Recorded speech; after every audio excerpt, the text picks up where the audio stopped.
Консервы кончались. Рыба во всех видах, жареная, вареная, надоела.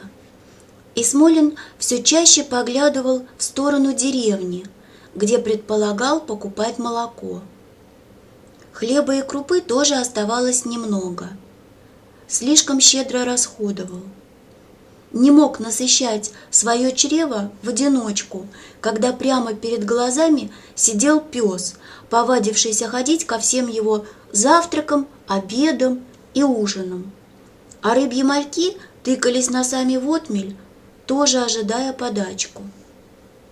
Взял 2 рюкзака. Один под картошку, второй под хлеб и крупу. На случай, если поблизости окажется магазин. Прихватил завернутого в лопухи судака с окунями из утреннего улова и пошагал к горе.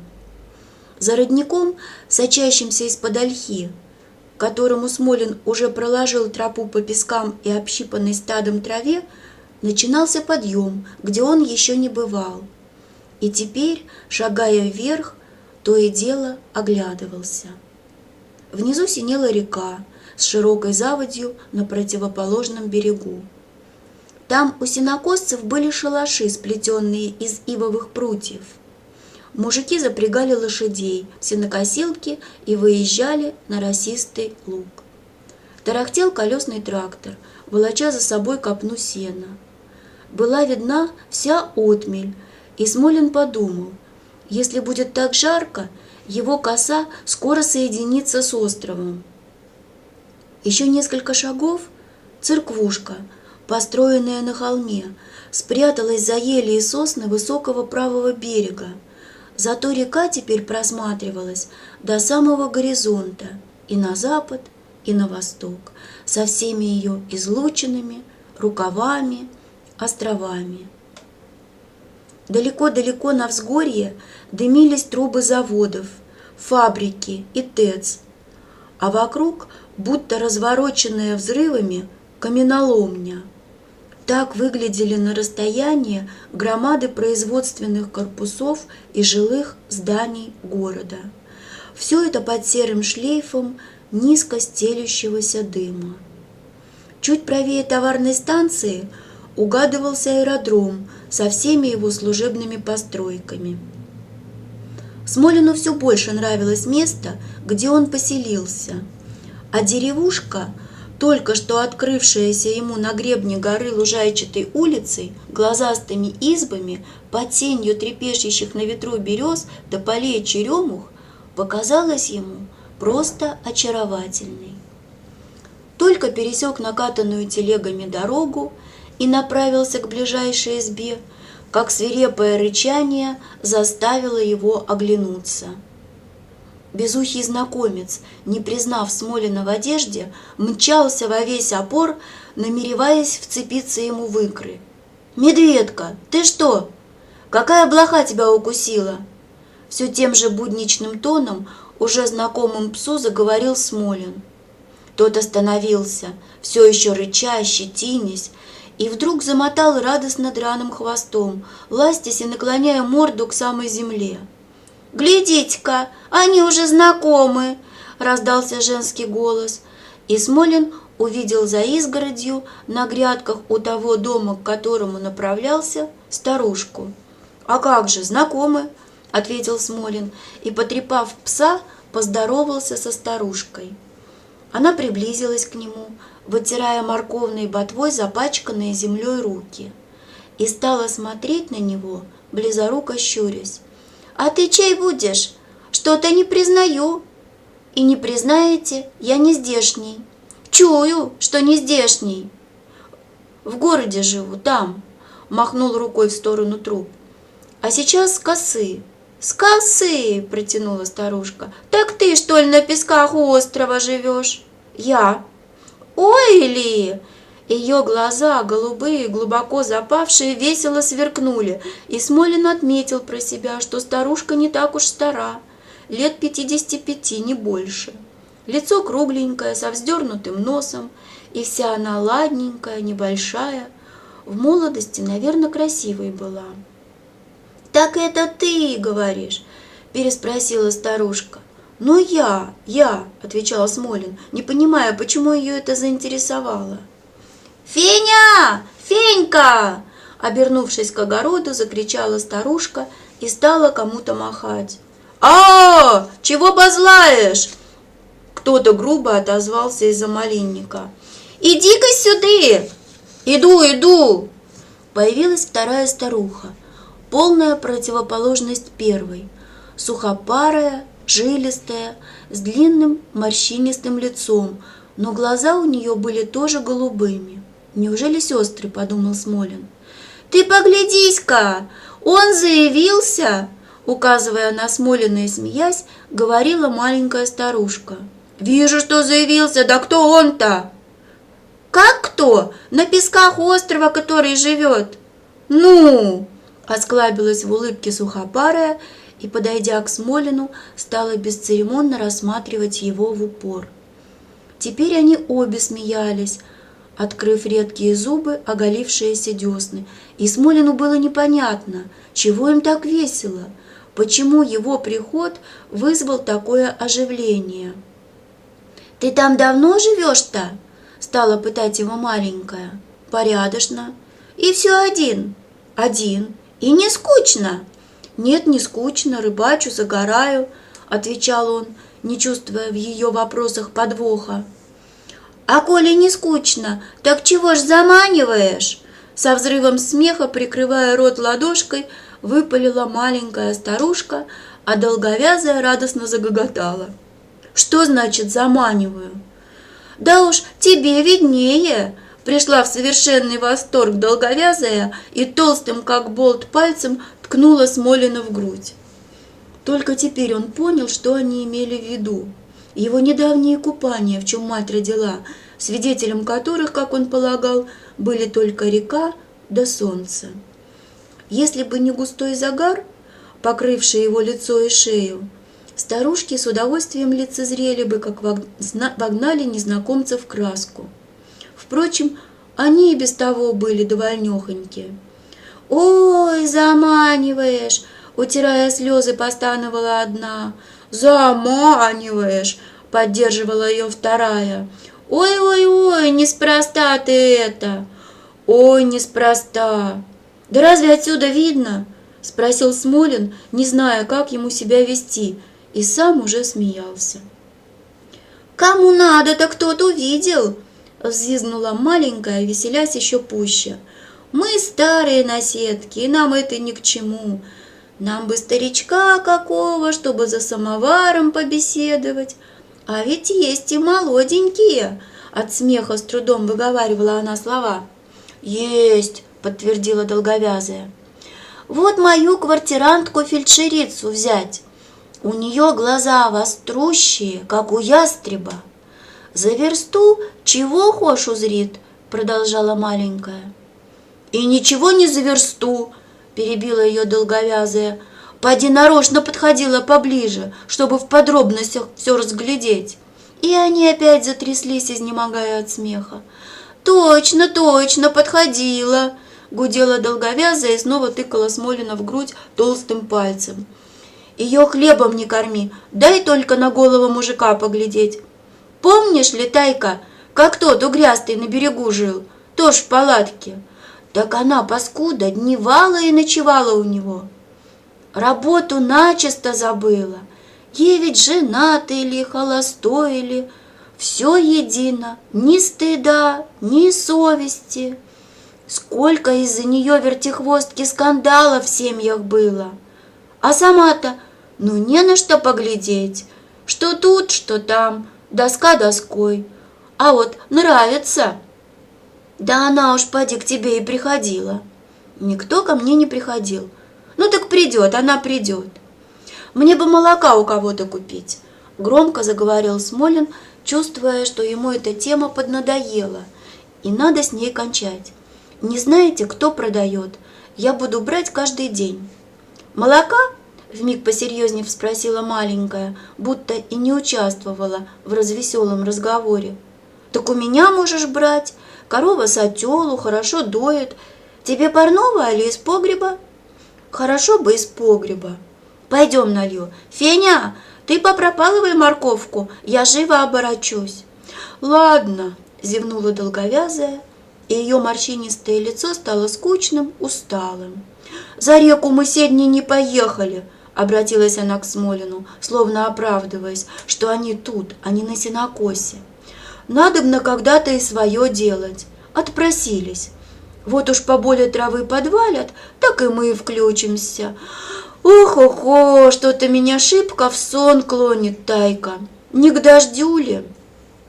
Кто его знает, может и к дождю. Долговязую звали Федосией, маленькую Таисией, обе Даниловны. Как и предположил Смолин, сестры. Но они никогда не называли друг друга полным именем, тем более по отчеству, а все Фенькой да Тайкой, будто все еще были в девках и не состарились. Таисия Даниловна привела его к себе. Ее дом, стоящий на краю оврага, осел на бок, крыша покоробилась и над крыльцом протекала. Угол в плесени. Все тут, как видно, износилось и никем не подновлялось. В избе с палатями и низкими маленькими для тепла окнами обои потрескались и кое-где были заменены газетами. Пол, некогда выкрашенный охрой, вытерся, а у самого порога от бесконечного ступания в одно и то же место углубился лунками. Хозяйка сполоснула руки под умывальником, висящим в кути, и прошла за печку, на кухню. Смолин остался у входа. В горнице спиной к нему сидела молодая женщина, положив на коленки тетрадь в клеенчатом переплете, и что-то писала. Остренькие плечи выпирали из-под платья. Жидкие, обесцвеченные перекисью водорода волосы небрежно собраны оранжевой ленточкой в пучок. Уж не та ли страстная натура, про которую они говорили мне? «Здравствуйте», — произнес Смолин и пригнулся, боясь удариться о палате. Ее голова повернулась к нему, и на него глянули продолговатые серые глаза. «Здравствуйте», — ответила она и стала нащупывать босыми ногами туфли, валяющиеся под столом. «Мил человек, а посудинка у тебя есть?» — подала голос Таисия Даниловна из-за печки. «Нет, не взял». «Так я тебе дам в горшке, потом, как пойдешь опять, захватишь». «Ладно, не забуду. Сейчас в погреб спущусь, может, еще чего, творога, али яичек.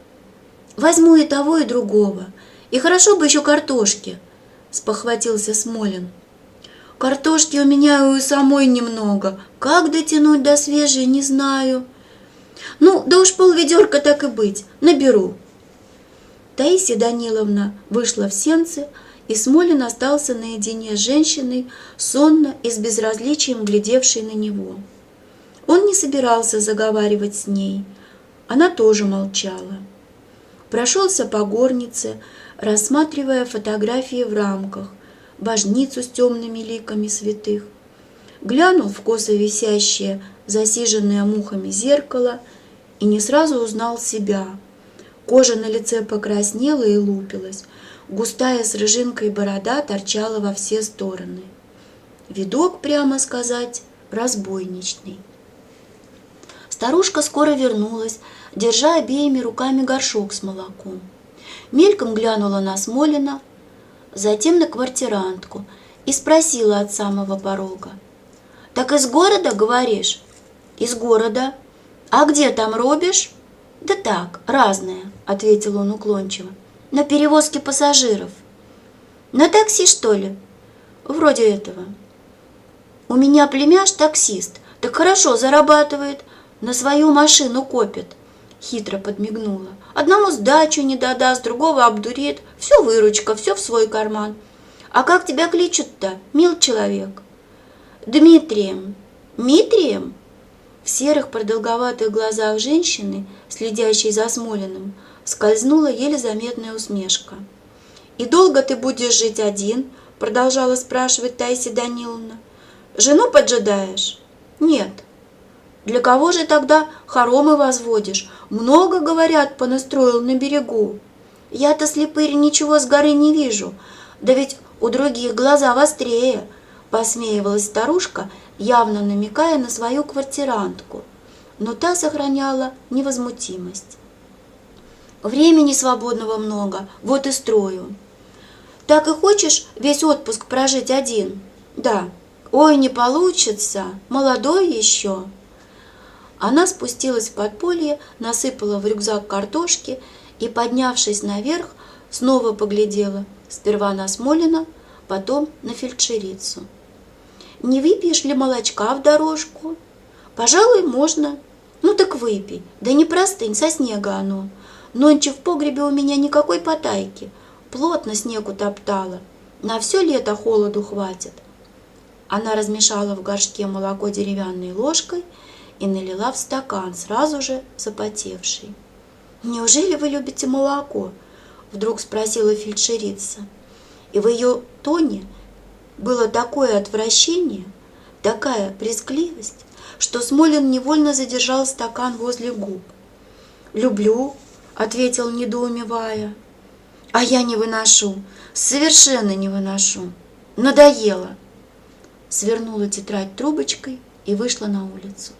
«Пейте, пейте, хорошее молочко», – успокаивающе произнесла Таисия Даниловна. «А ей все надоело, молоко надоело, работа надоела, места наши тоже. Я думаю, и мужики-то ей не нужны, так уж, от скуки». Смолин тянул небольшими глотками ледяное молоко и смотрел на портрет, висевший в боковом простенке за ходиками. На портрете была она, Таисия Даниловна. Ее он сразу узнал, хотя фотограф-ретушер и польстил ей изрядно, убрав с лица морщины. А рядом бровастый парень, словно сын. Но потому, как они сидели голова к голове, не вызывало сомнения, что это ее муж. И все-таки, чтобы удостовериться, спросил как бы между прочим: «Вы тут с мужем?» «С мужем», — сердито отмахнулась старушка и сразу же перевела разговор на другое.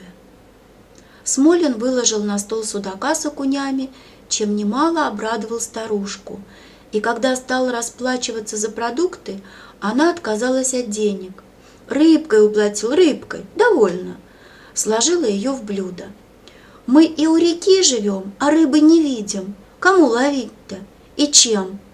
Сетями и бреднями не дают, штрафуют, а вашими городскими снастями большое терпение надо. Ох, сварю ушицу, с феней похлебаем.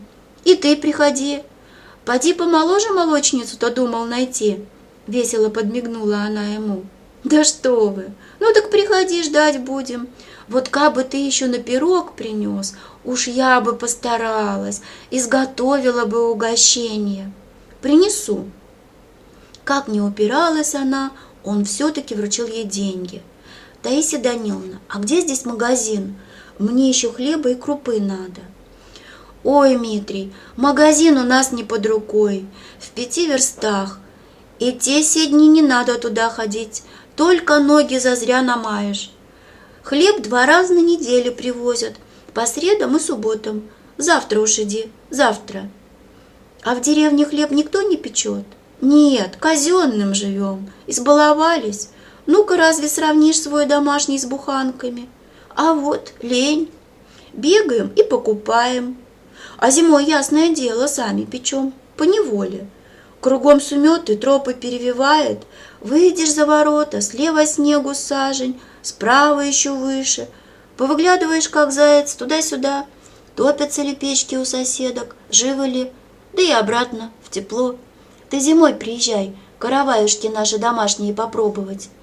И на волков заодно наглядишься, к самым окошкам подходят. Только Черныш нас и охраняет». «Черныш — это пес, с которым вы меня видели?» «Ну, мы его кличем Чернышом, а все приезжие — медведком. Уж очень смахивает. В лесу, не знаю, встретишь, так испугаешься». Значит, одно его имя я угадал. Смолин, слушая старушку, глядел в окно. Фельдшерица шла неторопливо вдоль изгороди, краем горы.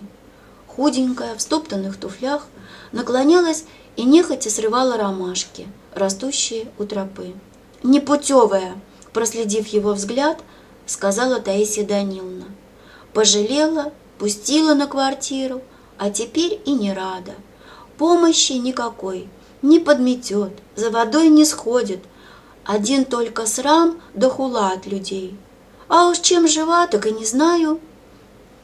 Нагруженный провизией, Смолин вышел из избы. Под горой паслись коровы, и пастух, долговязый парень в кирзовых сапогах, все хлопал кнутом и орал: «Ну, зараза! Куда опять? Дура стаиросовая! Вот промеж рогов-то как огрею!» Через каждые два обычных слова у него вылетало матерное, но никто не обращал на это внимания. Ни фельдшерица, ни старушка, вышедшая проводить Смолина за ворота. Теперь он увидел и палатки с вновь прибывшими, откуда ночью неслись музыка и смех, мешавшие ему. При свете дня, без полыхающего костра, все там выглядело буднично. Горы песка были просто горами песка и ничуть не напоминали пирамиды. Дупластые ветлы затерялись меж молодой зелени. Струйка сизого дыма тянулась в небо. Две молодые женщины в купальниках, присев на корточки, кормили по очереди с ложечки маленького ребенка. Одна в розовом купальнике, другая в голубом. Которая из них его мать? Попытался отгадать Смолин. Та, что в голубом, или та, что в розовом? Фельдшерица, шедшая впереди, остановилась у спуска с горы и села на траву, подобрав под себя ноги. Опять развернула свою тетрадку. Невозможно было пройти мимо, не заговорив. Он шел и чувствовал спиной, что Таисия Даниловна глядит ему вслед, прекрасно догадываясь о нехитром маневре своей квартирантки, повадки которой давно уже изучила. А ее долговязая сестра вышла, очевидно, из-за малинника, посмеиваясь, тычет свою сестру в грудь толстым пальцем и бубнит: «Вот, и этот никуда от нее не денется. Гляди, гляди!» — заудила рыбака. Смолин приближался к спуску, а фельдшерица смотрела на него ленивым, полусонным взглядом, оглаживая лепестками цветов лицо и шею. «Вы не знаете, кто поселился в тех палатках?» — задал он первый подвернувшийся ему вопрос. «Не знаю, мне не интересно», — вяло протянула она, как бы давая понять, что знает нечто другое, гораздо более интересное. «Ну, не знаешь, тогда и говорить не о чем», — облегченно вздохнул Смолин. «Черныш! Медведка!» — громко крикнул он, и, увидев, как его четвероногий друг несется к нему, зашагал под гору, держа горшок молока в ладони на весу.